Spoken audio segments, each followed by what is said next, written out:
دەستەی باڵای حەج و عومرەی عێراقی بە نووسراوی فەرمی ئاگاداریان کردینەوە کە لەو پشکە زیادەی کە وڵاتی عەرەبستانی سعودی داویەتی بە وڵاتی عێراق پشتی هەرێمی کوردستان 680 پشک دەبێتن. بۆیە داوایان لێ دەکەین کە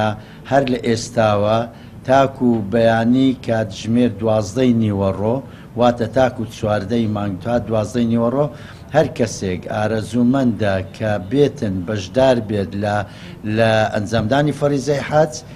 بێتن ناوی خۆی تۆمار بکات لە بەڕێوەبەرایەتی گشتی حەج و عومرە تێچووی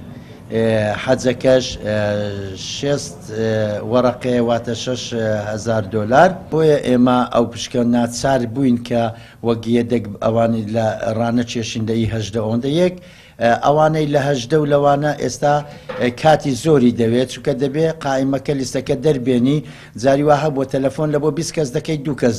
دەچێتن ئامادە نییە بچێتن یان تەلەفۆن وەڵام ناداتەوە ئێمەش ئەگەر لیستەکە دەرێسە تەلەفۆنەکە دەبێ ڕاوەستین و هیچ مەجای ڕاوەستانیشمان نییە. ئەوە یەک لەلایەکی دیش بەو نرخەی کە تێچووی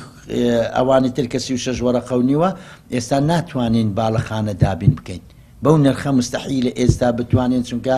زۆر گرانترە لەوەی چکە کاتەکە کۆتایی پێ هاتووە.